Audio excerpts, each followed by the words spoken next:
Vamos lá, gente boa.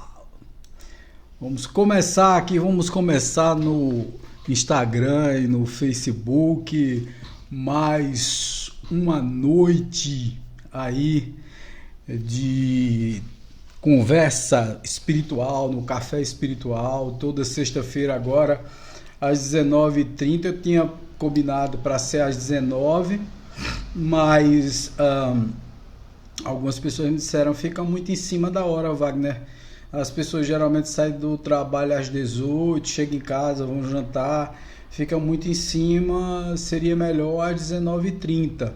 Então vocês me dizem aí se, primeira coisa, né, testando para ver se tá tudo certinho, se o som tá bom. Eu não tô vendo ninguém entrando ainda, tá? Mas assim, só dando uma testada para ver se o som tá bom, se tá tudo certinho, se a gente tá conseguindo atingir aí, se tem alguém assistindo e nos percebendo. Hoje nós vamos falar de um assunto bem curioso, bem gostoso. Nós vamos falar se existem céu e inferno, né? Eu vou até colocar aqui em tela cheia para vocês, né? Existe céu e inferno, né? Existe esse céu e inferno que todo mundo fala. E por que eu escolhi esse tema tão palpitante, né? Tão interessante? Eu escolhi esse tema porque até agora não temos ninguém até assistindo a nossa live, que as pessoas vão chegando aos poucos, e na realidade eu comecei um pouco antes. Eu comecei às 19h27, 19h26, né? Então, nós escolhemos esse tema porque é um tema que vem realmente calando fundo na alma das pessoas, né? Ultimamente, com o advento da pandemia, muitos desencarnes, né? A gente tem percebido também assim uma exploração muito grande das religiões tradicionais em relação ao próprio medo.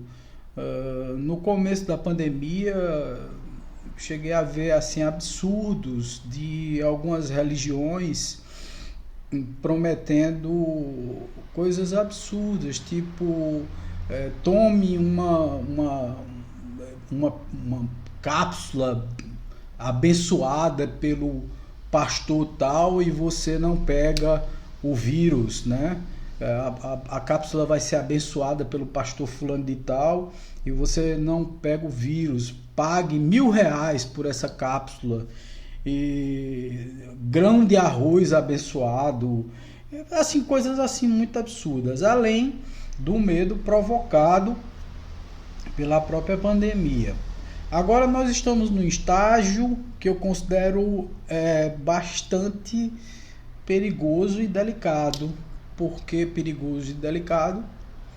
Pela própria origem desse vírus, que é um vírus igual ao vírus da gripe, que é um vírus mutante, tá certo? Sendo que com uma gravidade muito maior.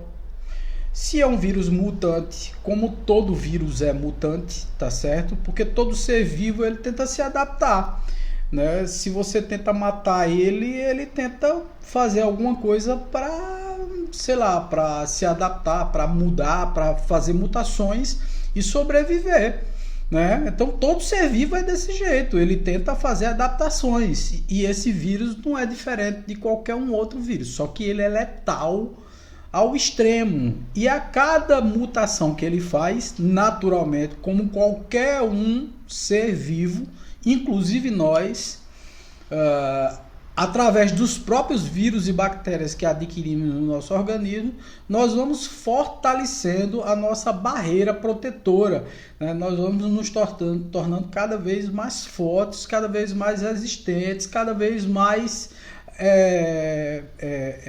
capazes de embarrear determinadas doenças, né? A gente vai se tornando, é como se fosse com uma carapaça, a gente fica cada vez mais resistente. Os vírus também são assim.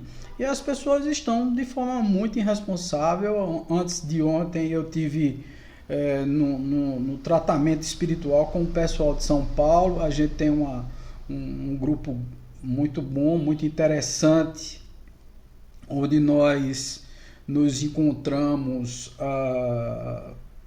todas as quartas-feiras às 20 horas para falar sobre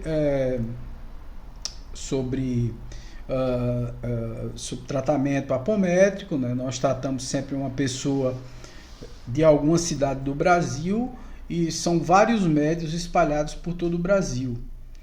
E eu estava comentando com a operadora da mesa apométrica que eu estava preocupado porque tem muitas pessoas que estão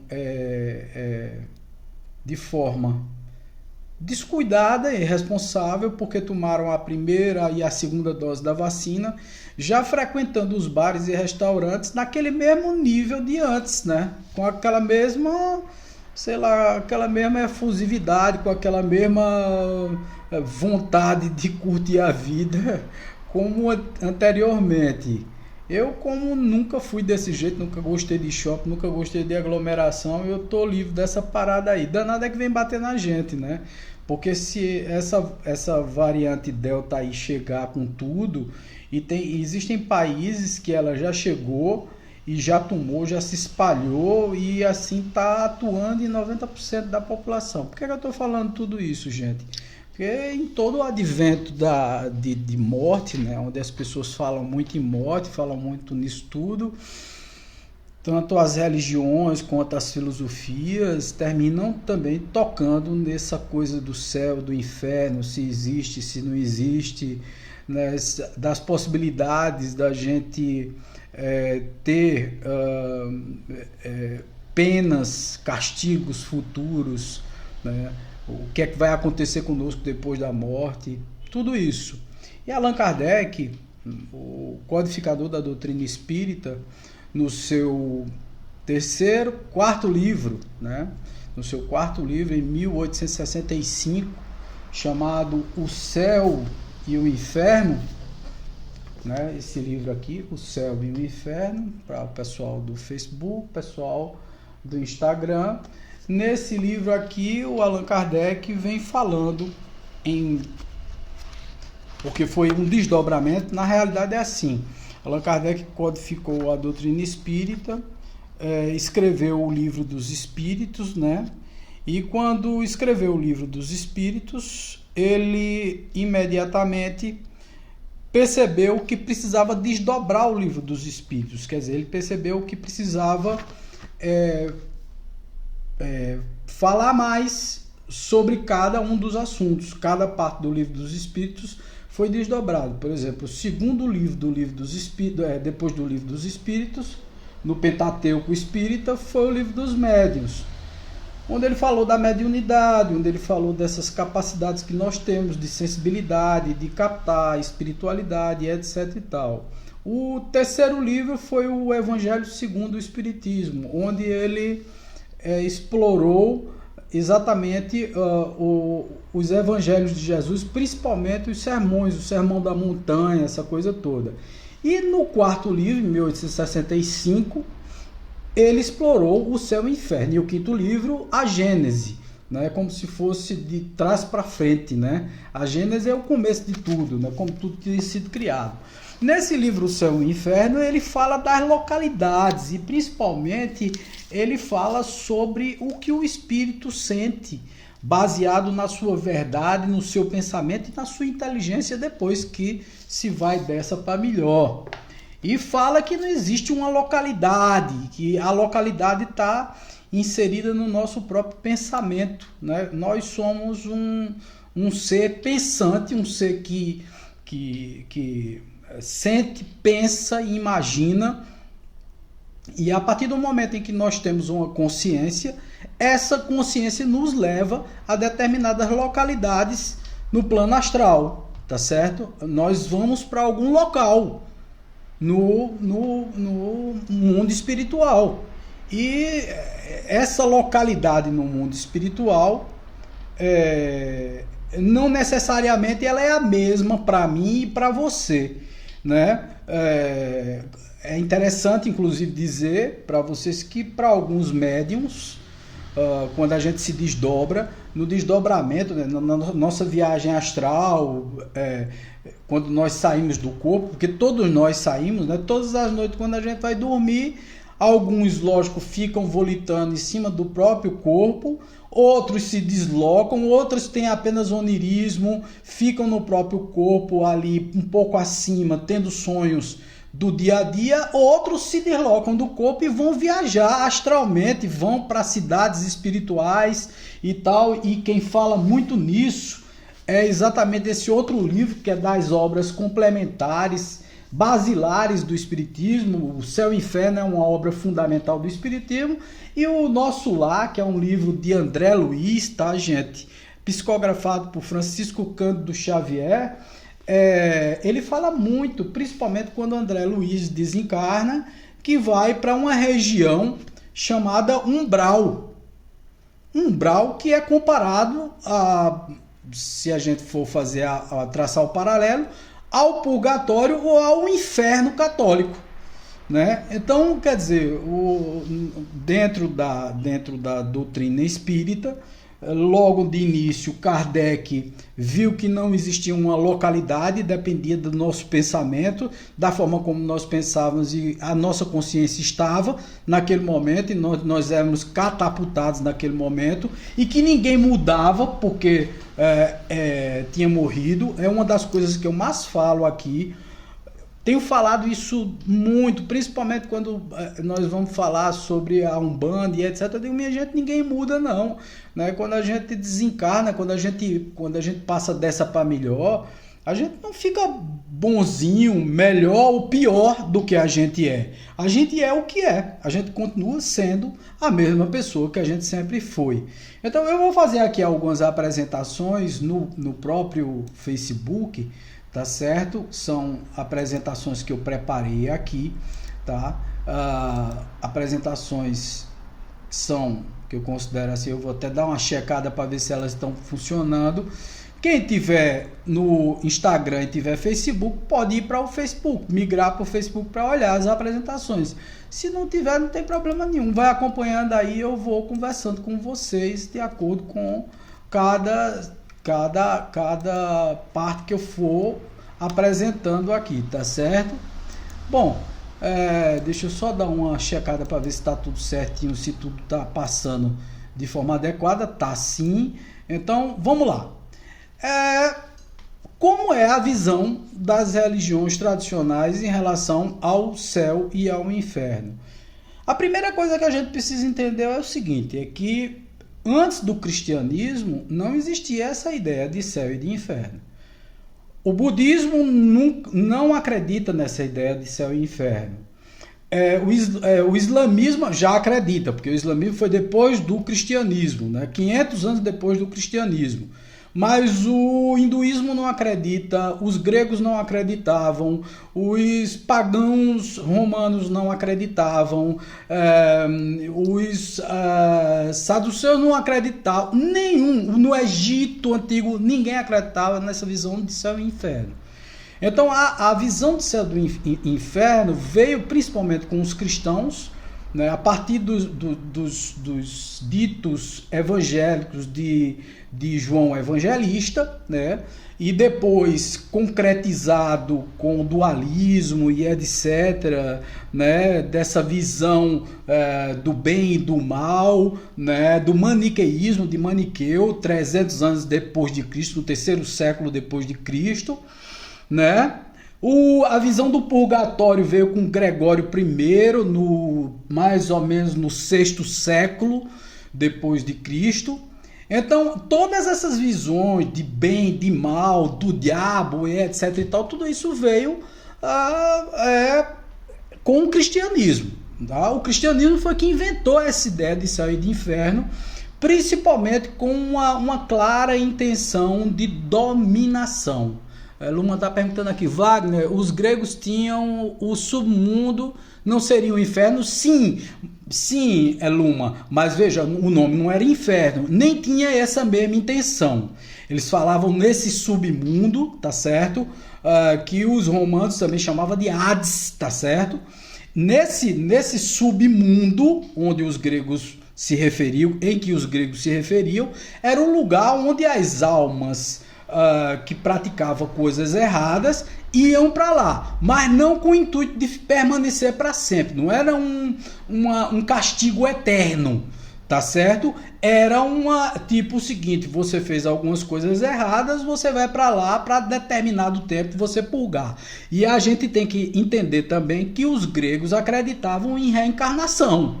Tá certo? Então é um dos princípios. Se eu acredito em reencarnação, eu não posso acreditar em pecados ou em castigos eternos. Se eu vou renascer novamente, então eu vou ter uma nova oportunidade. Eu posso estar no pior lugar do mundo, mas eu não vou renascer novamente.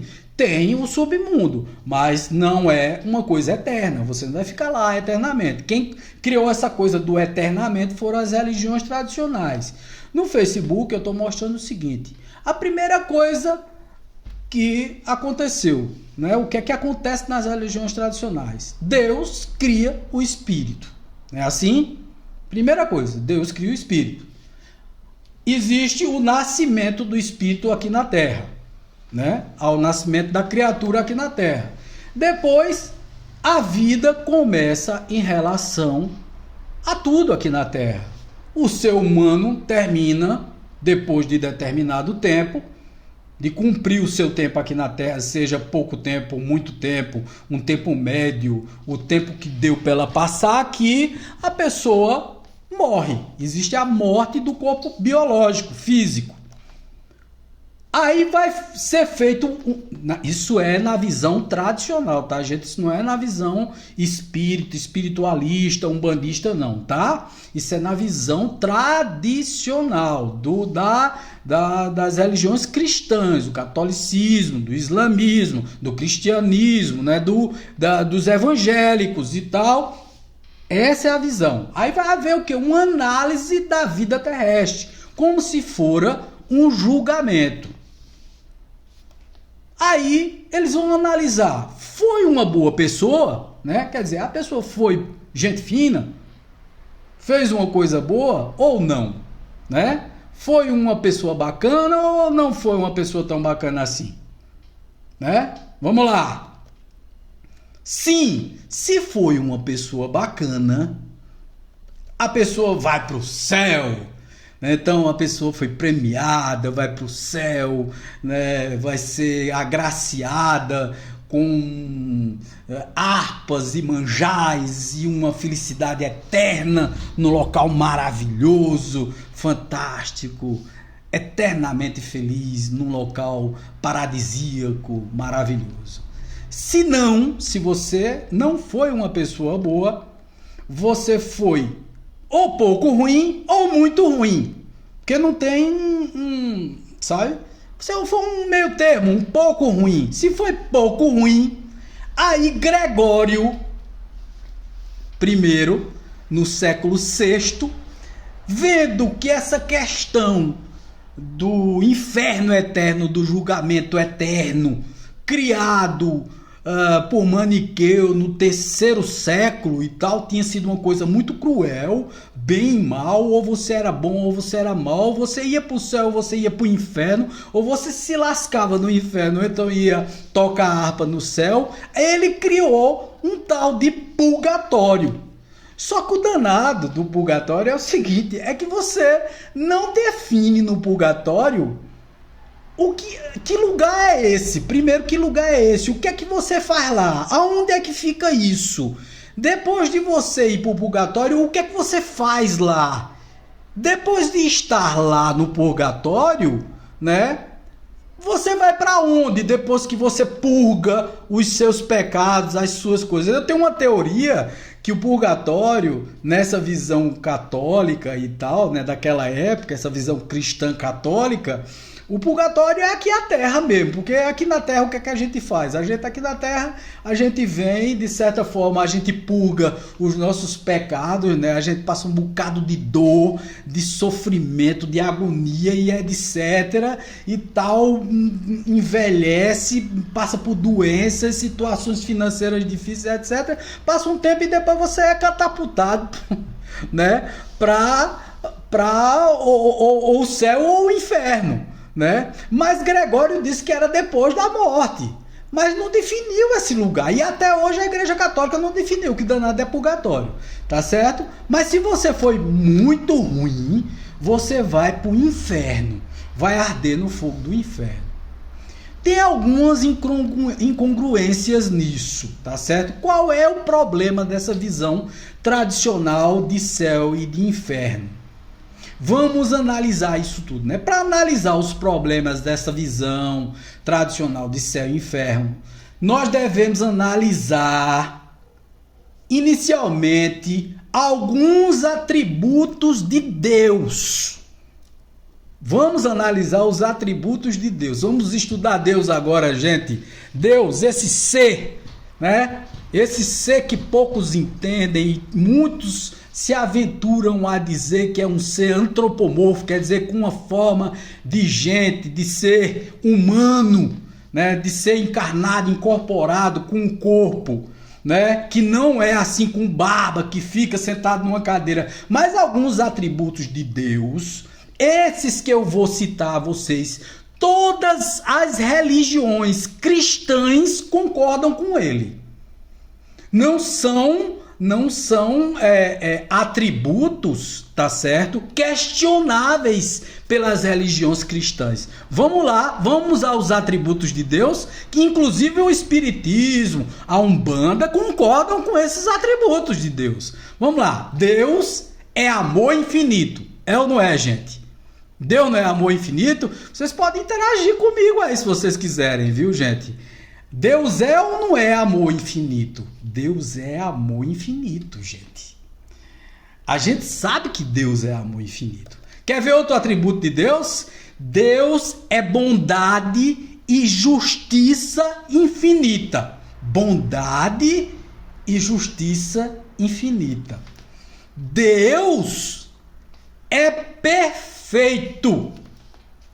Olha aí, ó. Luma disse, Deus é amor para mim. Amor também, amor. Amor infinito, primeiro atributo, né? Deus é perfeito, perfeito. Deus é criador de todos os espíritos, é ou não é? Deus é ou não é criador de todos os espíritos? Todos os espíritos. Criador de todos, concordam comigo? E isso é, olha, veja, esses atributos de Deus, todas as religiões cristãs concordam. Eu não estou inventando isso, tá bom? Todas as religiões cristãs concordam. Deus é sabedor de todas as coisas em todos os tempos. Então Deus é onisciente.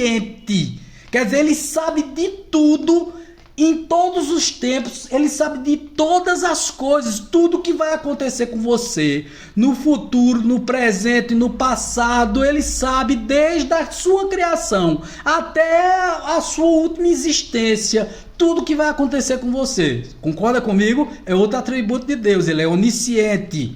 Vamos lá, ele sabe, outro atributo dele, o destino e o funcionamento de todo o universo, que é regido pela vontade e o amor dele. Concordam comigo? Esses são os atributos de Deus, tá bom? São os atributos de Deus. Vamos lá.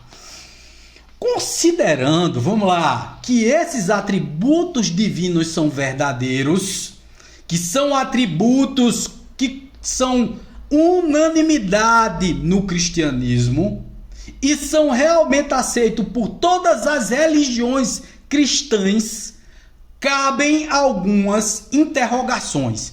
Vamos a elas? Bora lá! Ao criar o espírito, Deus já saberia do seu destino final, ou seja, o céu ou o inferno. Quer dizer, se Deus criou todos os espíritos, se ele é onisciente, quer dizer, se ele sabia de tudo já, do seu destino final, ele sabia se você ia para o céu ou se você ia para o inferno. Então, quer dizer, Deus seria realmente justo e bom, criando um ser, já sabendo que ele ia para o inferno, que ele ia para a danação eterna. Ele seria justo e bom, ele seria amor, ele seria justo em fazer distinção entre os seres de sua criação. Esse é um questionamento danado de bom, não é não? Ele seria justo e bom? Não, né? Vamos lá. Claro, né, que Deus, né, ele já saberia de tudo, né? Deus possui o que é a onisciência, ele saberia do seu destino, ele saberia para onde você iria, se iria para o céu ou para o inferno, desde que você foi criado. Ele não sabe de tudo, presente, passado e futuro? Se ele sabe de tudo, ele saberia se você ia para o inferno ou não. Se Deus já sabia o destino de um espírito ao criá-lo, por que cria espíritos destinados ao inferno e ao sofrimento eterno? Que Deus da bexiga é esse? Desculpa a palavra, mas que Deus é esse? Que pai é esse? Veja, eu sou pai de 3 criaturas. Gente, sou cheio de falhas, defeitos, problemas, cometo erros. Mas tá vendo esse ser cheio de defeitos e cheio de falhas? Eu jamais, sabendo o que estaria esperando um filho meu, eu criaria uma criatura para ele sofrer, amando e querendo só o bem a ele. Eu que sou falho. Imagina Deus que é só amor, só justiça, bondade, que é onisciente, onipresente, soberanamente justo e bom. Então, tem alguma coisa errada nessa doutrina, né? E contraditória. Vamos lá, vamos para frente. Se Deus criasse espíritos destinados eternamente ao sofrimento e à dor, ao inferno, portanto, isso estaria em desacordo com a sua infinita bondade, justiça e amor. Concordam com o Vaguinho? Concordam? Concordam que não existe esse tal de inferno? Não existe esse tal de inferno? A gente já está eliminando uma coisa aí. Vamos lá. Se for verdade que o mal é necessário para que os justos, que os bons o superem, não seria o mal criado também por Deus? Porque Deus não criou tudo. Se Deus criou tudo, um dos atributos de Deus é criar todas as coisas e todas as criaturas e todo o universo. Então, portanto, se Deus criou tudo, também criou o mal? Ué, Deus criou o mal?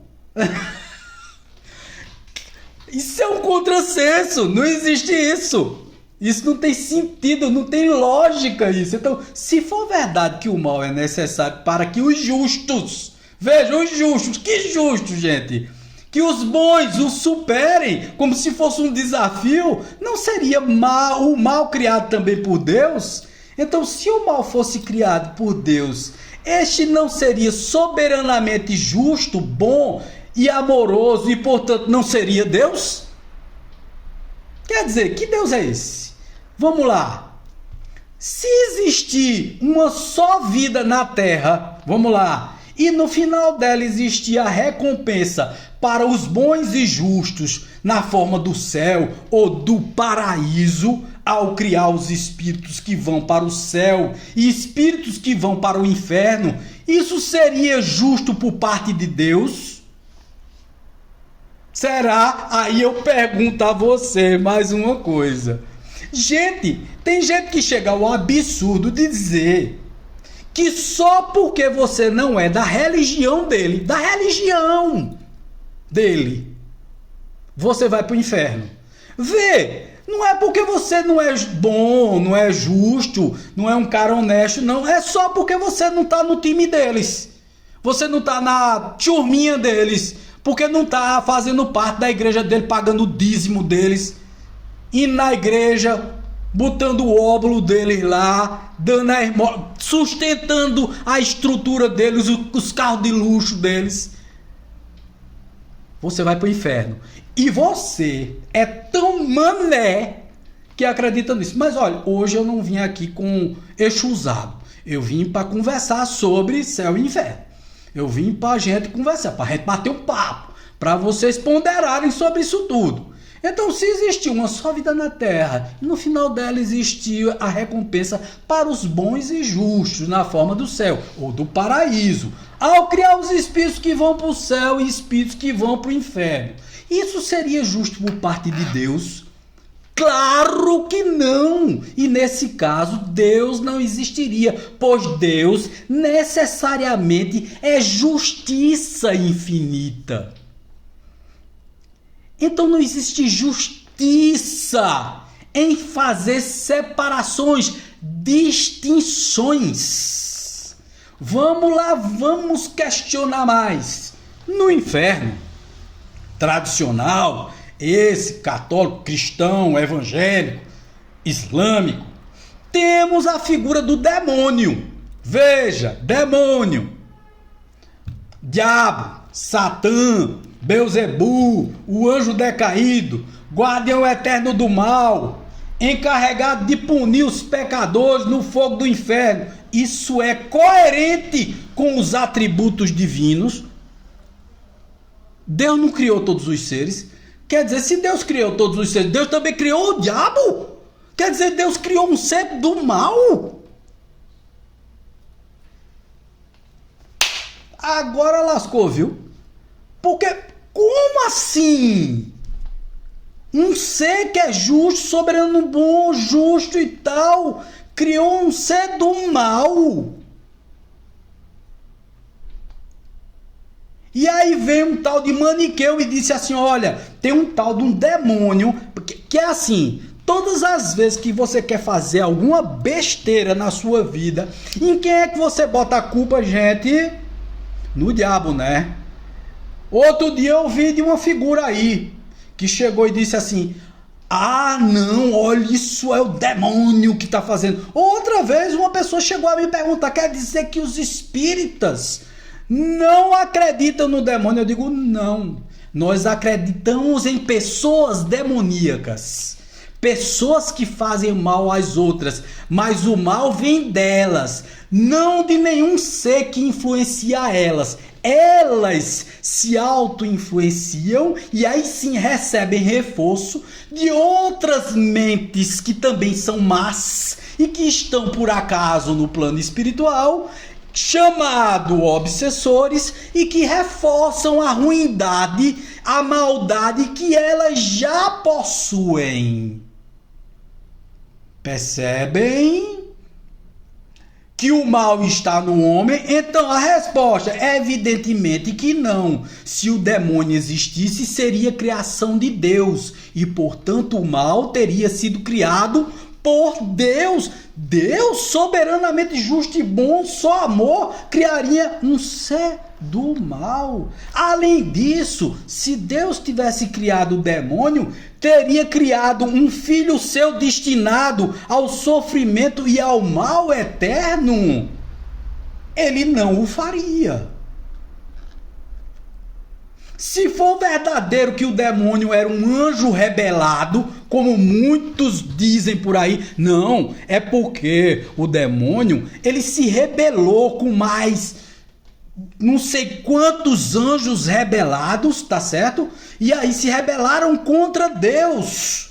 Veja, Deus teria falhado ao criar os anjos.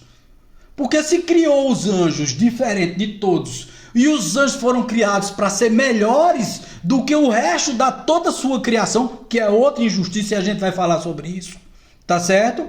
E com isso não seria perfeito, e sem perfeição Deus não existiria. Opa! mexendo com a convicção de todo mundo, né, gente? Tá errado, tem alguma coisa errada no reino da Paraíba, alguma coisa que tá troncha aí.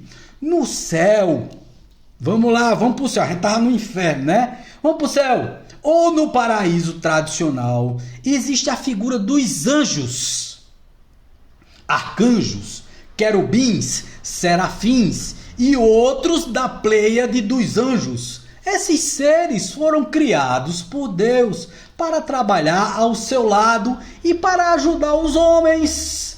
Isso está de acordo com os atributos de Deus? Ele seria justo e bom? Vamos explicar? Claro que não. Se Deus tivesse criado os anjos de forma diferenciada, porque anjos é como se eu tivesse criado um ser melhor do que o outro.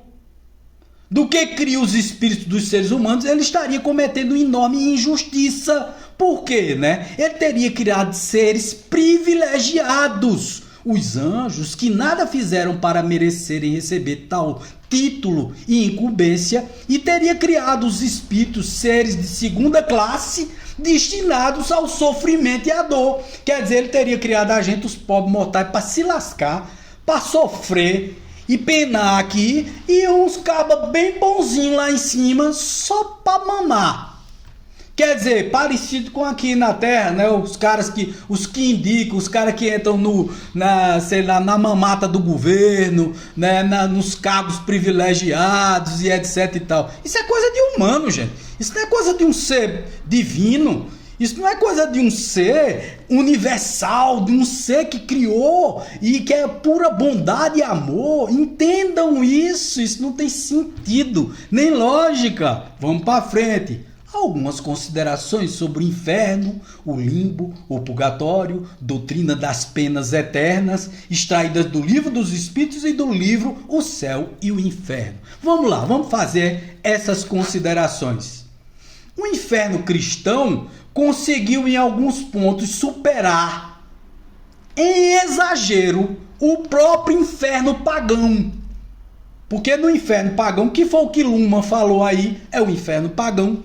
Tá certo? O inferno pagão dizia um bocado de coisa, mas vamos lá. Se existia um tonel das Danaides, a roda de Ixion, o rochedo de Sísifo, eram estes suplícios individuais. Os cristãos, ao contrário, têm para todos, sem distinção, as caldeiras ferventes, cujos tempos os anjos levantam para ver as contorções dos supliciados, e Deus, sem piedade, ouve-lhes os gemidos por toda a eternidade. Jamais os pagãos descreveram os habitantes dos campos elíseos deleitando a vista dos suplícios do Tártaro, quer dizer, do local do inferno. Quer dizer, lá de cima todo mundo olhando, os de lá de baixo se lascando num caldeirão fervente. Quer dizer, o inferno cristão supera em muito esse inferno pagão que tu terminaste de falar, Luma, aí. Que como eles acreditavam em reencarnação, não era eterno. Era uma coisa individual, era para cada um, como eu disse a você no começo, e que depois você reencarnava. Vamos lá. E aí tem os bem-aventurados, sem deixarem o lugar que ocupam, poderão afastar-se de certo modo em razão do seu dom de inteligência e da vista distinta, a fim de considerarem as torturas dos condenados, e vendo-os não somente serão insensíveis à dor, mas até ficarão repletos de alegria e renderão graças a Deus por sua própria felicidade, assistindo à inefável calamidade dos ímpios. São Tomás de Aquino disse isso. Veja que coisa absurda. Quer dizer, até tua mãe, né, te vendo, porque tu fosse uma porcaria como ser humano aqui na Terra, ela foi uma pessoa boa, gente fina, caridosa e tal, ela foi pro céu. Tu foi pro inferno. Ela do céu fica te vendo lá de cima dizendo: eita, que arretado, olha, minha filha, meu filho se lascando lá e queimando na caldeira do inferno. Tu acha mesmo que ela se sentiria no céu? Mamãe, Quando me vê de cara feia, com a cara enrugada, com a testa franzida, ela fica tão constrangida que você nem sabe. Ela fica sem dormir, ela fica rezando o tempo todo. Então imagina a mamãe no céu me vendo no inferno, queimando na caldeira. Então, gente, isso é uma coisa muito sem cabimento. Outra coisa, quanto aos limbos, Kardec coloca. Allan Kardec. A simples lógica repele uma tal doutrina em nome da justiça de Deus, que se contém integralmente nessas palavras do Cristo, a cada um segundo as suas obras. Obras sim, boas ou mais, porém praticadas voluntária e livremente, únicas que comportam responsabilidade, nesse caso não pode estar a criança, o selvagem, tampouco aquele que não foi esclarecido. Quer dizer, esse povo que nunca foi esclarecido, que o cristianismo não pegou, budista, hinduísta e tal, quem não foi batizado, o povo que não foi para a igreja evangélica, que não foi salvo, que não entrou na... que não... Veja, todo esse povo vai para o inferno. Vocês sabiam disso? Por isso que quando os colonizadores chegaram aqui no Brasil, saíram botando para quebrar, impondo as suas religiões aqui, matando os índios para poder impor a sua religião, o seu credo aqui. As religiões cristãs entraram no Novo Mundo e também na África e em algumas regiões também da Ásia e detonaram com as tribos as crenças e os costumes religiosos daquelas regiões. Com esse tal de inferno e de céu e esse medo que até hoje impera e que detona a religião dos outros, a crença dos outros, com esse preconceito infame que até hoje destrói de forma calamitosa, inclusive com esse fanatismo, esse fundamentalismo que divide o homem, que separa as criaturas no mundo. Aí Luma está perguntando, então o batismo não serve de nada? De nada! De nada, serve para a religião deles. Não é uma crença deles? É crença deles. Os batismos não servem de nada. O batismo está na tua cabeça, Luma. O batismo está na tua cabeça. O batismo não serve de nada. O batismo é um ritual da religião católica e da religião evangélica. Mas isso não define que você vai para o céu ou para o inferno. O que define que você vai para o céu ou para o inferno consciencial, porque não é um lugar, é a sua bondade, é o que você tem dentro do seu peito, é a sua consciência, é o que você faz no seu dia a dia. Você pode ser um silvícola, um índio. Se você é um índio, uma pessoa boa, se você é uma pessoa lá do meio do mato, nunca foi batizado na vida, mas sempre foi uma pessoa justa, boa, honesta, nunca foi batizado, nunca entrou na igreja, nunca botou um pé, nunca ninguém nem lhe mostrou uma Bíblia. Você não sabe nem quem é Cristo, mas você foi uma pessoa do bem. Batismo não é nada. Batismo é um ritual. É um ritual teológico. Foi criado pela Igreja Católica através do processo que era feito pelo próprio judaísmo. O batismo era feito pelo judaísmo. Os judeus eram batizados, inclusive o próprio João Batista chamava batismo porque João batizava, né? Jogava água na cabeça das pessoas. Começou ali o batismo para os judeus da época, que tinham uma facção que fazia esse ritual. É um ritual, apenas um ritual, filha. Não tem a ver com purismo, com nada. Agora, lógico, nós que nascemos católicos, até hoje repetimos isso. Por exemplo, o meu netinho, filho do meu filho Wagner Júnior, meu filho é espírita. Mas ele vai batizar por tradição, porque toda a nossa família dos nossos pais são católicos. Aí ele vai lá batizar por tradição. É tradicional batizar. Mas aquilo ali garante à criança o céu porque ele está sendo batizado? Minha filha, bota a cabeça para funcionar nisso. Batismo não separa você nem distingue você como bom ou como ruim, como uma pessoa do bem ou como uma pessoa do mal. O que distingue a sua integridade moral ou a sua limpeza espiritual, quem você é, são seus comportamentos, a sua vida, a sua integridade pessoal, a sua honestidade, a sua não hipocrisia. Está em você dizer as coisas certas no momento certo, falar o bem, dizer coisas certas. Só isso.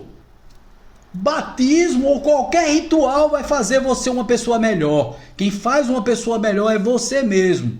Mas Wagner, você hoje em dia trabalhando com a Umbanda, nenhum ritual. Não. Os rituais, eles fortalecem energeticamente. Energeticamente, o batismo é um ritual que, de certa forma, energeticamente, você ali juntou os guias espirituais e abençoou aquela criaturinha que está nascendo. É lindo isso. Os guias espirituais estão ali juntos e tal, e de certa forma estão ali protegendo também, mas isso vai definir que ele vá para o céu ou para o inferno? Não, tá? Eu entendo isso que você está falando, mas o ritual eu entendo até como uma conexão de Deus com a natureza. Sim, pode ser, filha. Mas só que isso não define se você vai para um lugar bom ou para um lugar ruim. Exatamente isso que você está falando. Pronto, exatamente, filho. Então estamos de acordo. Vamos lá, vamos para frente. O purgatório. Bora lá, vamos para o purgatório. O Evangelho não faz menção alguma do purgatório. Eu não sei se vocês sabem disso. Foi esse Papa Gregório, tá certo? Gregório I, no século VI, 593, mais ou menos, depois de Cristo, tá certo? Que inventou isso, tá? O Evangelho não faz menção alguma ao purgatório, que só foi admitido pela Igreja no ano de 593. É incontestavelmente um dogma mais racional e mais conforme à justiça de Deus. Por quê? Porque tem uma coisa mais ou menos aí, né? Tipo assim, vamos botar um mais ou menos, nem céu nem inferno, né, velho? Nem, assim, gozos eternos, nem também botar o cara no inferno. Não vamos fazer isso não, né? Porque estabelece penas menos rigorosas e resgatáveis para as faltas de gravidade mediana. Tá certo? Jamais foram determinados e definidos claramente o lugar do purgatório e a natureza das penas aí sofridas. A nova revelação estava reservada o preenchimento dessa lacuna, explicando-nos a causa das terrenas misérias da vida, das quais só a pluralidade das existências poderia mostrar-nos a justiça. Tá certo? Então, a doutrina das penas eternas, segundo o profeta Ezequiel, né? A alma que tem pecado morrerá ela mesma, o filho não sofrerá pela iniquidade do pai e o pai não sofrerá pela iniquidade do filho. A justiça do justo verterá sobre ele mesmo, a impiedade do ímpio verterá sobre ele. Assim sim, entendeu? A justiça é feita por você e para você. Ninguém sofre por ninguém. Não existe o pecado meu porque eu adquiri do meu pai. Tá certo? Não existe isso. Tá certo?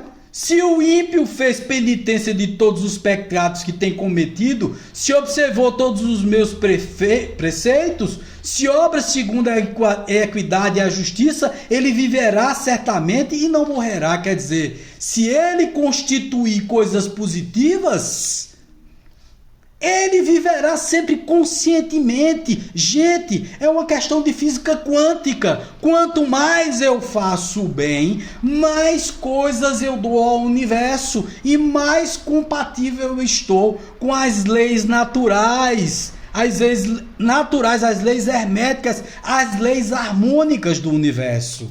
Por isso me sinto bem. Quando faço bem, me sinto bem. Esse é um dos lemas do SEC. Se faço bem, me sinto bem. Eu não me lembrei mais de todas as iniquidades que ele tenha cometido. Viverás nas obras de justiça que houver praticado. Quer dizer, todas as vezes que eu faço alguma coisa positiva, eu me sinto bem.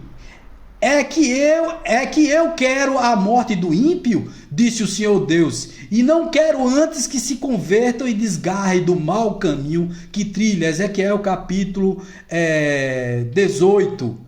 Dizer-lhes essa palavra: eu juro por mim mesmo que não quero a morte do ímpio, mas que o ímpio se converta, que abandone o mau caminho e que viva. E isso... não tem batismo nisso, não tem nada disso, não tem inferno nisso, não tem purgatório nisso. Significa consciência. Faça a coisa certa. Não seja hipócrita. Não seja desonesto. Não faça o mal às pessoas. Faça o bem. Cometa. Faça coisas bacanas. E não significa ser santo não, tá? Não significa ser santo não. Significa ser bom de coração. Não desejar o mal, não estar praticando coisas erradas, não sacanear ninguém, não ser uma pessoa, como a gente diz por aí, fuleira, tá certo? Confrontando-se com os atributos divinos, com a teoria da unicidade da existência, quer dizer, uma só vida, e que após esta espera o espírito ou a alma o castigo eterno no inferno, ou o repouso eterno no céu ou paraíso, que é uma chatice. Podendo existir uma breve passagem pelo purgatório, destinada a purificar aqueles que pecaram pouco, vemos que isso é incoerente e excludente da existência de Deus também. Tá certo? O próprio conceito de céu ou paraíso dessa visão é abstrato, incoerente com os anseios e necessidades do ser humano, pois um paraíso de felicidade eterna, onde nada se tenha que fazer, crescer, evoluir ou aprender, além de ficar no estado de felicidade, não é possível e seria um verdadeiro inferno para o ser humano. Já pensaste sem fazer nada o tempo todinho, sem ter o que fazer? A gente tem um faniquito, a gente ficou 18 meses de pandemia, sem poder sair de casa e tal. Em alguns meses a gente teve que ficar trancado mesmo dentro de casa. A gente quase endoida. Porque não tinha o que fazer. Tu imagina tu no céu, um anjo tocando harpa, tu comendo manjar eternamente. Tu endoidar. Entenda uma coisa, isso não tem sentido, isso não tem lógica. O ser foi feito para evoluir e trabalhar. E quanto mais trabalha na evolução, no desenvolvimento, no aprendizado, no conhecimento, no entendimento do seu próprio ser, na ajuda de outros seres a evoluírem também, melhor ele se sente. Ele não foi criado para estagnar, para parar, para não se movimentar. O ser foi feito para vibrar positivamente. Teve uma pessoa que essa semana esteve comigo e fez eu perguntei uma coisa a ela, né? Porque eu perguntei a ela: você tem medo da morte? E ela disse a mim: não. Aí eu disse: mas que maravilha, você não tem medo da morte, por quê? Sabe o que foi que ela me respondeu? Eu dei uma risada grande. Ela disse: porque eu vou descansar. Eu digo: desculpa te decepcionar, não tem descanso. Mas não tem descanso porque você não vai ficar dormindo, como os evangélicos dizem, até o final dos tempos, e aí as trombetas de Jericó serão tocadas e todas as almas ressuscitarão e Jesus encaminhará todos ressuscitados ao paraíso da terra. E nem vocês ficarão em um local paradisíaco, fantástico, maravilhoso e etc. Não, todos vão trabalhar no intuito de melhorar a sua própria alma. Essa é a visão espírita da vida futura. Essa é a visão do espiritismo, da Umbanda, das doutrinas espiritualistas, das doutrinas que vê a reencarnação como uma possibilidade de uma nova oportunidade, de que a vida no mundo espiritual também, lá na vida espiritual, no mundo espiritual, existe uma evolução também. Então, tudo isso faz parte desse entendimento filosófico que nós temos. Não em uma estagnação, não em uma doutrina ou então em um dogma que mete medo em você. Disse, se você não der dízimo, a gente aqui não vier para a igreja, não botar uma saia embaixo do joelho, não for bem hipócrita, não mentir bem muito quanto ao seu comportamento, você vai para o inferno. Cuidado que o demônio está lhe influenciando. Cuidado que os Exus estão perto de você. Os coitados dos Exus, tem nada a ver com isso. São espíritos do bem que nos ajudam. Só que aí foram chamados de demônio, né? Porque um tal de Samuel Crowther, um cara que virou pastor protestante depois de ter sido levado, ele era africano, foi levado para a Inglaterra, quando traduziu do inglês, do Yorubá para o inglês, botou o nome Exu Diabo, entendeu? Aí ficou Exu Diabo. Mas veja, sabe? Aí as pessoas não entendem isso, não compreendem isso. Tudo bota a culpa no diabo. Mas vamos ver a visão espiritualista ou espírita disso tudo. Veja como é diferente o esquema da vida do espírita, né? Para a gente é assim, a evolução do princípio inteligente, que é exatamente o espírito, tá? Luma fez outra pergunta. Wagner, teria algum intuito maior essas religiões fazerem esse tipo de terror psicológico nas pessoas? Lógico, domínio, querida. Domínio, eu quero você dominada por mim. Ou os pastores protestantes são pobrezinhos? Vê aí, desculpa dizer, é de Macedo, aquele outro cara que usa o chapelão e tal, todos eles são bilionários.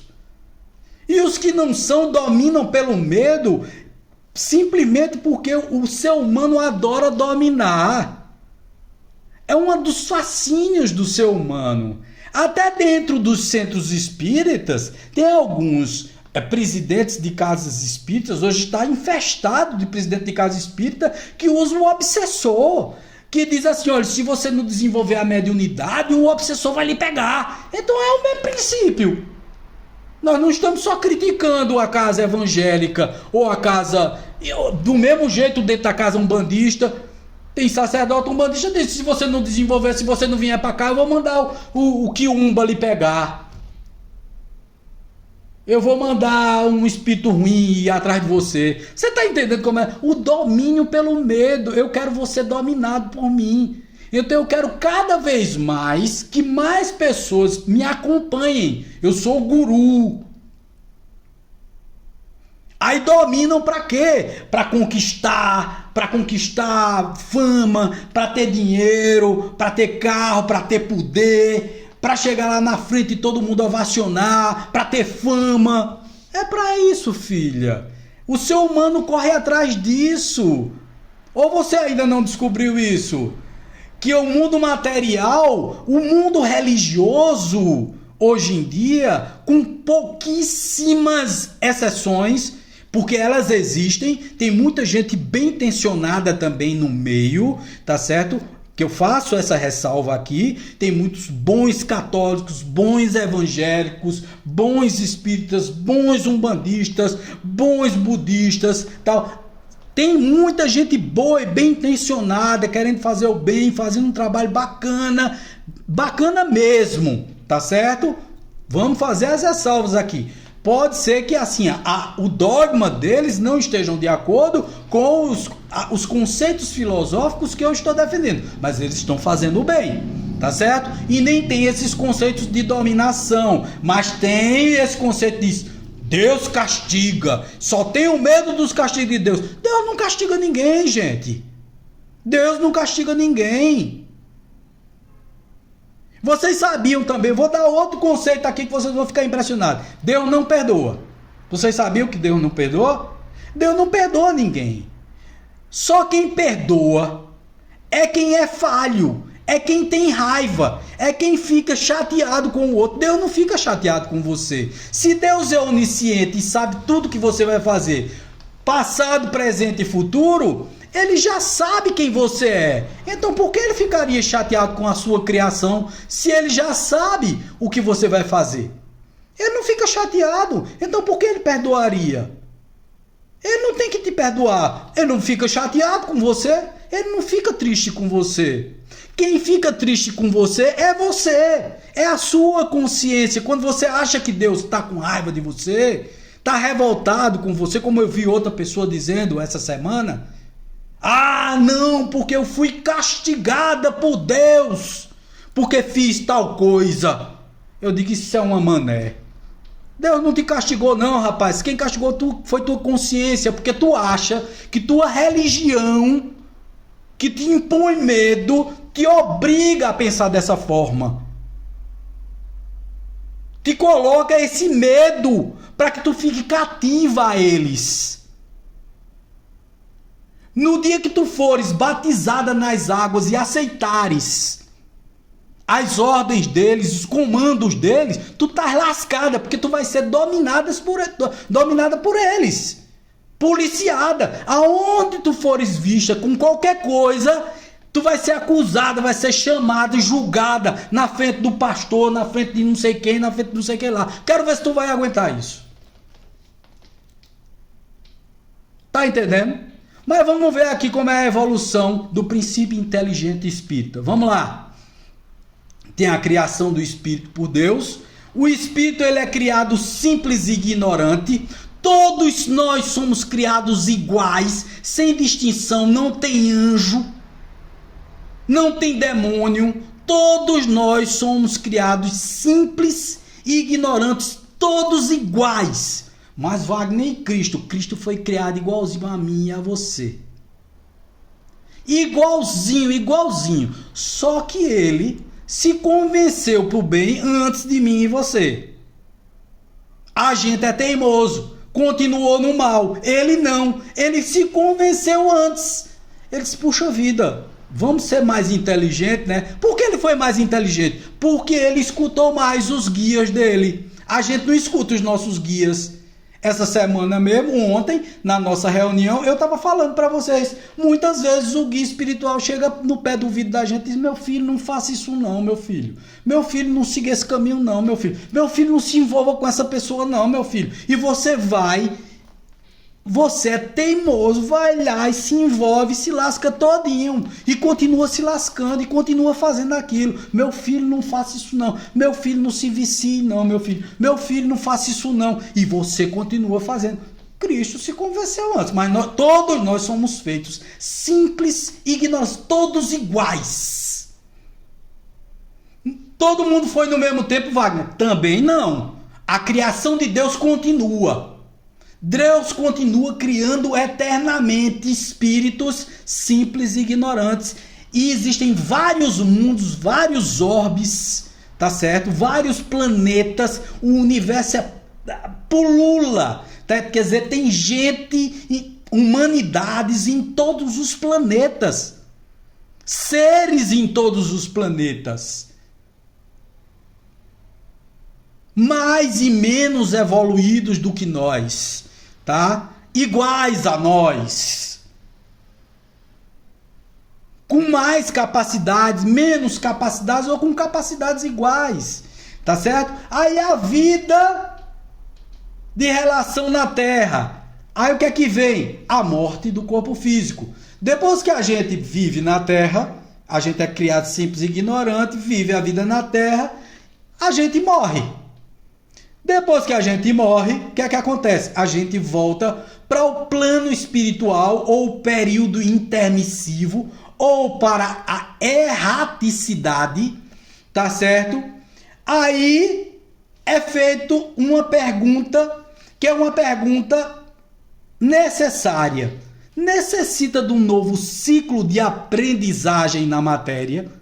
Normalmente sim, em 99,99% das vezes, porque nós fazemos parte de um mundo de expiação e provas, onde o mal e os defeitos da matéria e do espírito, os maus costumes ainda prevalecem.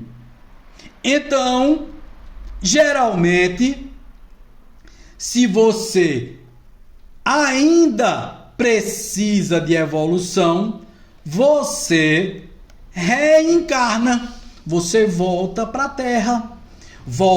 Terra e continua sua evolução na Terra, aprendendo.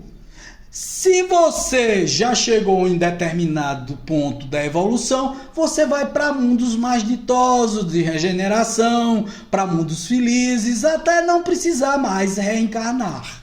É assim que funciona. Isso é o que a gente chama de ciclo de aprendizado. Não é uma vida estagnada em céu e inferno. Em uma vida onde você vai ou penar eternamente, ou então gozar eternamente. Você vai aprender eternamente, ajudar eternamente, interagir eternamente, trabalhar eternamente. E não é trabalho ruim não, gente, que dá insatisfação. É trabalho que dá satisfação, que dá prazer, que dá amor, que dá satisfação de você fazer.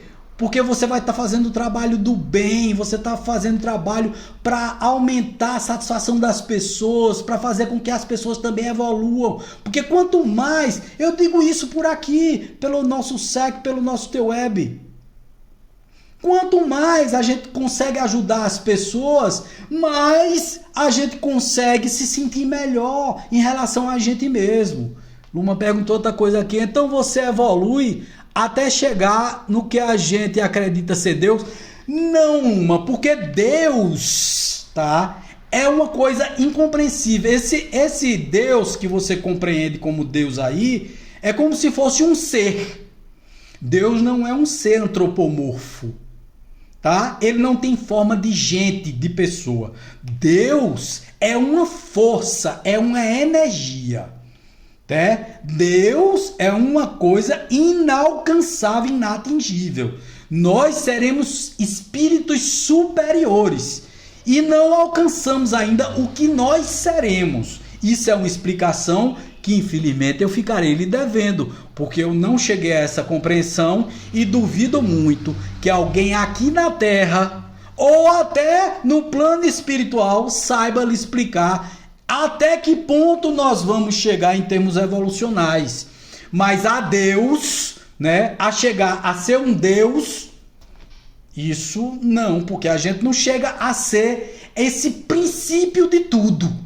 Esse princípio de tudo que é essa lei natural, né, a essa estrutura que a gente chama de monismo. Existe um monoteísmo que a maioria das religiões tradicionais são, que acreditam num Deus só, tá certo? Mas é como se fosse uma persona, uma pessoa, uma imagem antropomorficamente construída, quer dizer, como se fosse uma pessoa de barbinha sentada num trono, tá? Bem perfeito, mas uma pessoa, né, que tem ira, que se vinga, como no Evangelho Antigo, né, quer dizer, no Velho Testamento, que diga, né? Aquele Deus que se vinga e tal. Não existe esse Deus.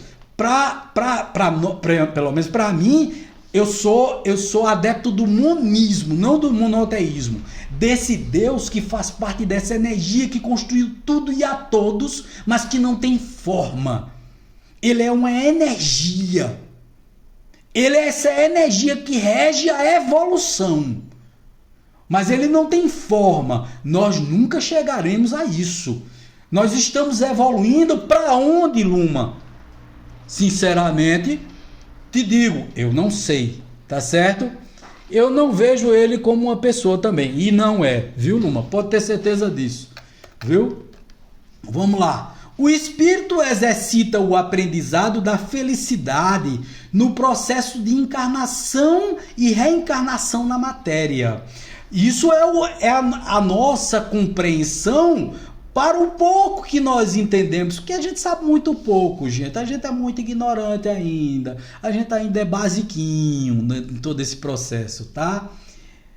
Tem para lhe guiar as leis divinas ou naturais que regem o funcionamento do universo. Pronto, Deus é isso. Deus são essas leis que regem o funcionamento do universo. Conforme transita de acordo com seu livre-arbítrio nas leis naturais, o espírito registra energeticamente em seu perispírito, em seus corpos astrais, os erros e acertos, sendo que as infrações às leis naturais determinam suas encarnações futuras e seu estado no plano espiritual. Então, suas encarnações futuras dependem do seu comportamento, da sua forma de agir, tanto aqui como no plano espiritual. Sendo uma boa pessoa, uma pessoa justa, uma pessoa sem hipocrisias, sem ficar com esses medos que a gente tem. Eu tenho medo, não sei o que, tenho medo do pastor, eu tenho medo. Tu tem que ter medo de ninguém, rapaz. Tu tem que ter medo da tua própria consciência. Ter medo do padre. Não, eu tenho medo de fulano de tal, eu tenho medo da opinião de fulano de tal. Não tem que ter medo de ninguém. Você tem que ter medo da sua consciência. Você tem que tomar conta da sua consciência, do seu coração, da sua vida. E não do que os outros falam de você. Se você faz a coisa certa, se você é uma pessoa do bem, se você age corretamente, e mesmo numa deslizada ou outra, o que vai avaliar você é o seguinte, é a balança. Ninguém é perfeito. Todos cometem erros. Então tente fazer na balança mais coisas boas, porque a balança do bem vai sempre pesando mais e a balança do mal vai sempre pesando menos. Então é isso que nos define. E é isso que vai definir as nossas próximas encarnações. Por exemplo, se nós formos pessoas péssimas nessa vida, cometemos muitos erros, nós sofremos muito na intermissividade, quer dizer, no plano espiritual, porque passamos por determinadas situações lá no plano espiritual, em regiões abissais, subcrustais, né, em regiões umbralinas, em regiões ruins no plano espirituais. E quando voltamos para a Terra, somos reencarnados, às vezes em situações difíceis, em países muito pobres, em famílias muito difíceis, em situações muito complexas, social, financeira, em termos de saúde, entendeu? Mas quando fazemos coisas positivas e tal, recebemos também uma saúde melhor, uma situação melhor.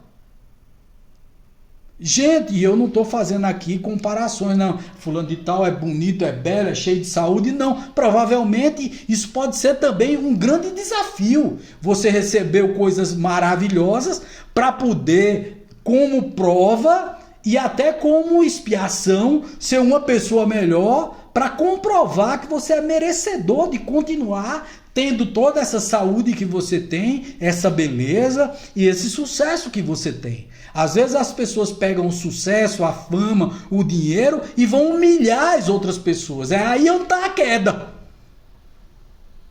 Às vezes a pessoa pega a beleza que tem, a inteligência que tem e tenta humilhar as outras pessoas. E tentam botar para baixo as outras pessoas. Aí está a queda. Entendeu? Aí está o problema. E não... não, veja, eu sou assim... lindo, maravilhoso, cheio de dinheiro, durante a semana eu humilho, lasco os meus funcionários, sou uma pessoa péssima, sou orgulhoso, vaidoso, sou nojento até o fim das... Mas no fim de semana eu vou para a igreja me confessar com o padre. Eu vou para o culto, orar, boto uma Bíblia debaixo do braço e acho que isso vai me salvar. Tu acha mesmo? Tu vai ver uma coisa. Entender? Se eu não estou aqui ameaçando, não. É tua própria consciência que vai te colocar em situação difícil. Não é o diabo. Não é ninguém, não. Não é Deus, porque Deus não é carrasco. Não é ninguém. é tua própria consciência. Sua consciência está aqui. Vou te dizer agora no livro dos Espíritos. Pergunta 621 do livro dos Espíritos. Procurar agorinha mesmo. Está aqui. Pergunta 621 do livro dos Espíritos. Vamos lá. Onde está escrita a lei de Deus? Veja que resposta reveladora. Na consciência. Na consciência. Na consciência. Em canto nenhum mais. Na consciência. Pronto. Entenderam agora? Onde é que está escrita a lei de Deus? Nem Bíblia, não é em canto nenhum. É na consciência. Não, mas a Bíblia disse o homem. E a tua consciência diz o quê? Tu faz um monte de coisa da Bíblia, mas durante a semana da Bíblia tu faz para o povo ver, né? Mas por debaixo do pano tu faz um monte de besteira, não assuma as besteiras que faz. Não é assim? E quando alguém erra, tu acusa, tu aponta e tem 3 dedos apontados para tu. Não é assim?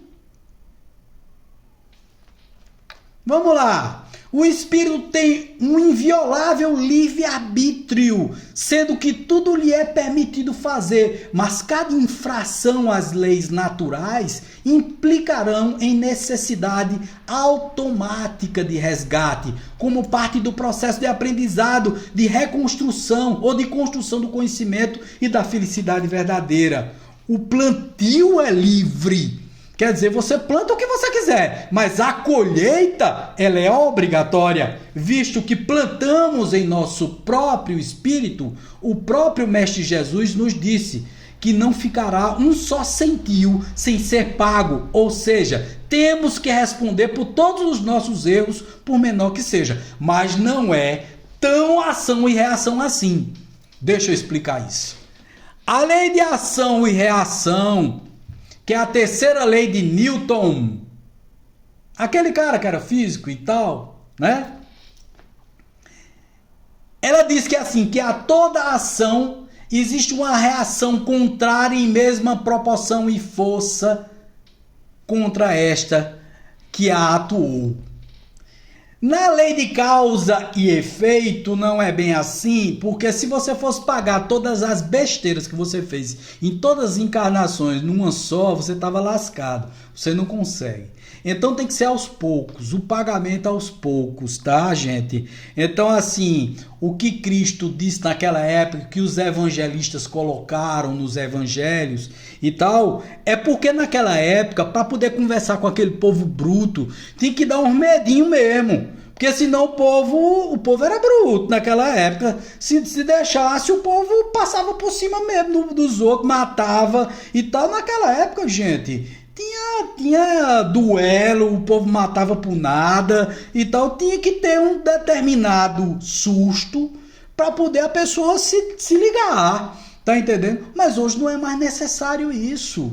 Você sabe que os erros cometidos, a gente vai consertando eles aos poucos. Em cada encarnação, a gente tenta melhorar um pouquinho mais. A cada erro cometido, a gente tenta superar, a gente tenta melhorar. A gente recebe os boletos que a gente pode pagar, entendeu? Os boletinhos a gente vai recebendo parceladamente, suavemente. Às vezes, quando a gente está lá na intermissividade, que vem reencarnar, a gente diz assim, não, pode botar aí uma parcela bem grande desse boleto aí para eu pagar, que eu fiz muita besteira na encarnação passada e também aqui no plano espiritual, eu me consertei agora, pode botar que eu vou pagar. Aí o pessoal, que é guia nosso, diz assim, rapaz, deixa de besteira.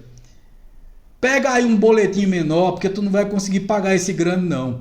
Esse teu planejamento, esse planejamento de pagamento que tu tá querendo fazer aí, Isso aí é impossível. Vai devagar com a dor que tu não vai conseguir pagar esse boleto tão grande assim não. Então, naturalmente a gente vai pagar tudo que a gente deve, mas muitas vezes fazendo bem, aumentando a quantidade de bem que nós fazemos, nós vamos diminuindo também a quantidade de dívida que nós temos. Quanto melhor nós somos, quanto mais nós fazemos o bem, mais nós nos dispomos a nos melhorar intimamente, mais esses boletos vão diminuindo na nossa alma. A gente vai se... Como é que a gente sente isso, Wagner? A gente vai se sentindo bem, leve, com a consciência boa, tranquila, sabe? Se sentindo melhor, se sentindo mais, sei lá, mais suave. O único determinismo a que está sujeito o espírito é o da evolução, pois o universo evolui constantemente, mas o ritmo dessa evolução é ditado por nós mesmos. Deus não dita isso, não tem um demônio, o pastor não dita isso, o padre não dita isso, o rabino não dita isso, o monge não dita isso. Ninguém dita isso para você. Quem dita a sua evolução é você. Você é responsável por você. Não responsabilize ninguém por você. Tem gente que não é autorresponsável, que responsabiliza todo mundo das besteiras que faz. Não, porque não sei quem me influenciou para o mal. O diabo me influenciou. Fulano me influenciou. Ninguém me influenciou. O obsessor me influenciou. Ninguém me influenciou. Você se influenciou. Você gosta de fazer isso. Se assuma. Seja honesto com você e com os outros. Quando você é honesto, sabe esse boleto que você tem a pagar e esse bem aumenta em sua vida. Porque a própria espiritualidade, seus guias começam a te ajudar, diz muito bem. Você é honesto com você. Agora começa a fazer coisas certas. Começa a construir sua rota legal, de uma forma positiva. Beleza, se assuma. É assim mesmo que se faz. É assim que a gente muda o nosso jogo. Nessa ótica, o espírito foi criado por Deus simples e ignorante, como uma centelha divina a impulsionar sua consciência com livre-arbítrio inviolável, destinado a aprender a ser feliz, a ajudar a Deus na transformação, evolução e mesmo na criação da natureza. Então nós fomos criados, gente, para sermos felizes, não foi para sofrer, não. Porque muita gente diz, estamos no mundo de expiação e provas, no mundo escola, no mundo hospital e no mundo prisão. Eu acho isso, sabe, de um determinismo, de uma tristeza terrível, porque parece que a gente está lascado. Não, cara, todos nós fomos feitos para sermos felizes. Vamos curtir a nossa felicidade com consciência, com honestidade, sendo pessoas melhores, tentando ajudar os outros, sem fazer guerra, sem ser injusto, desonesto, sem ser desleal. Tem gente que é desleal por natureza. Tem gente que fica falando mal dos outros. Tem gente que fica se fazendo de amigo, metendo a faca pelas costas. Você acha que uma pessoa dessa vai ser... Aí começa a ser infeliz, aí começa a acontecer um monte de besteira na vida dela, e ela diz assim, eu não sei por que acontece tanta coisa ruim na minha vida. Estão fazendo uma demanda contra mim, fizeram uma magia negra, montaram uma macumba contra mim, mataram uma galinha preta, botaram na esquina do cemitério. Não! É você que faz um monte de besteira, você que fica sacaneando os outros, você que fica falando mal dos outros, você que é maldizente, você que é fofoqueiro, você que é traidor, você que enfia a faca nas costas dos outros. É assim que você arruma a infelicidade que você tem. É desse jeito que você arruma. Não é demônio, não é nada disso. E você é infeliz por isso. Suas dores e suas tragédias acontecem por conta disso. Sim, Wagner, mas existem as tragédias e as dores. Sim, existem as próprias tragédias. É Leon Denis, que foi o que a gente chama de um dos apóstolos do Espiritismo, conviveu ali com Kardec, poucos anos, mas conviveu. Leon Denis era muito jovem quando Kardec desencarnou, tinha 20 e poucos anos só, mas depois seguiu a obra de Kardec. Ele dizia que nós temos 3 tipos de dor. A dor da reencarnação, a dor da programação espiritual e a dor do livre-arbítrio. A dor da reencarnação é o seguinte: toda pessoa que tem um corpo vai sofrer por dores. A dor da perda, a dor da decepção, a dor da tristeza da morte. As dores normais.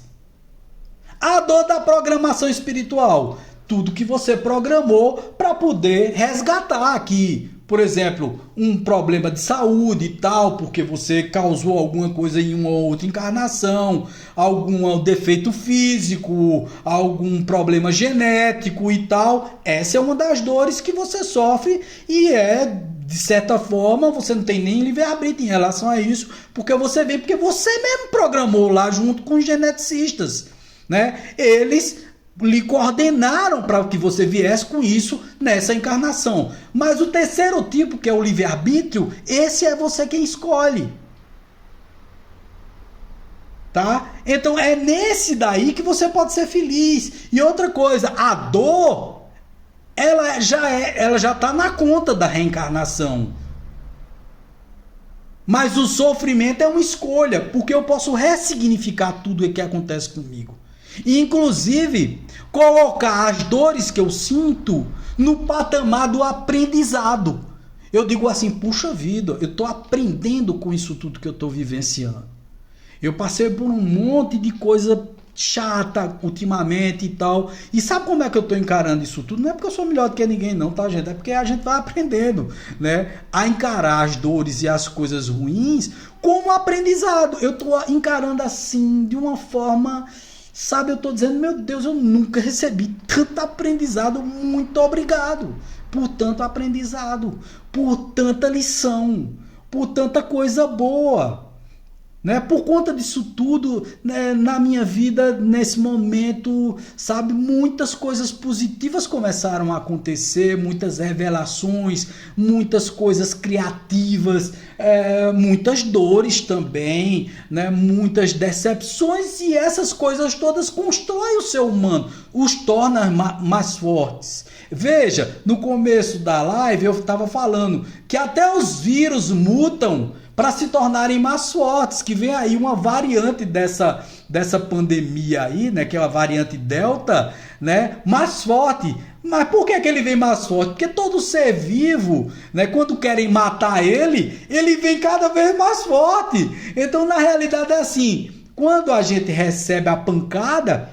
como uma fênix, a gente ressurge das cinzas e se torna mais forte. O que não nos mata, nos fortalece. E é isso que acontece com a gente, como seres humanos. Estamos sempre nos fortalecendo, crescendo, melhorando, nos aprimorando e sendo felizes, aprendendo a sermos felizes, agradecendo sempre ao aprendizado, à dor e a tudo que nos acontece. Como existe o livre-arbítrio, muito pode se transviar pelo caminho, quer dizer, sair do caminho, trilhar as vias do mal, do erro e do sofrimento, mas dependendo apenas de si mesmo para resgatar as dívidas contraídas com a lei divina, as leis divinas, sem necessidade de castigos, que não o do sofrimento da dor autoimposto, e com isso galgar novamente a evolução do sentido da perfeição relativa, da felicidade, do trabalho ao lado de Deus, do prazer indescritível do conhecimento e da verdade. A reencarnação e a vida futura decorrente dessa possibilidade restabelece nossa compreensão da justiça divina, pois entendemos que os anjos, arcanjos e outros seres evoluídos da criação, assim mesmo como o Mestre Jesus, são espíritos que foram criados exatamente como nós, com os mesmos potenciais, com os mesmos deveres e obrigações e oportunidades, e que evoluíram através dos séculos, recebendo a felicidade de trabalhar na construção do bem e do amor ao lado de Deus. Então eles foram criados iguaizinhos a nós, mas evoluíram, chegaram lá, tá certo? Aquele irmão transviado com o mal dentro de si, mais dia menos dias, entenderá que precisará evoluir, crescer e ser feliz, e para estimulá-lo a isso, terá o mecanismo inexorável da dor a lhe dizer que está no caminho errado. Você sente a dor para lhe dizer assim, ó, tu tá no caminho errado, doido. Inclusive, até os nossos obsessores, eles são grandes amigos nossos, né? Porque quando nós sentimos a pancada do obsessor, quando eles vêm nos aperrear, nos agoniar, nos deixar aperreados, tristes, né? Acabrunhados e etc., né? Eles estão dizendo a gente, ó, tu tá no caminho errado, bicho. Trilha agora o caminho do bem, faz coisas certas. E aí, como eu estava dizendo ontem aqui, muitas vezes a gente vai, faz o tratamento espiritual, a pessoa se livra do obsessor, mas aí continua no caminho do mal. Aí voltam outros obsessores a atrapalhar a vida deles. Então veja, para que você se livre do mal, começa a trilhar o bem, começa a colocar a tua balança, muito mais na tua balança, muito mais coisas positivas do que coisas negativas, tá certo? E colocar na tua estrada coisas que te levem ao acerto e não ao erro. Ok, gente? Então, gente, eu gostaria muito de agradecer a todas as presenças, a Cleneide, a Juscedia, a Célia no Facebook, a Luma, a Eloá Lemos, quem mais, meu Deus? Gilberto, a Ivan Feitosa, quem mais, meu Deus? A Noelle, a Renato Florencio, a toda a moçada que entrou aí, se não entrou e se saiu, entrou, não gostou, se gostou, muito obrigado, se não gostou também desculpa, então da próxima vez tentarei fazer melhor, mas muito obrigado sempre pela energia positiva de vocês e por tudo que vocês me dão sempre, sempre, sempre. Um abraço, um beijo forte e até a próxima. Tchau, valeu!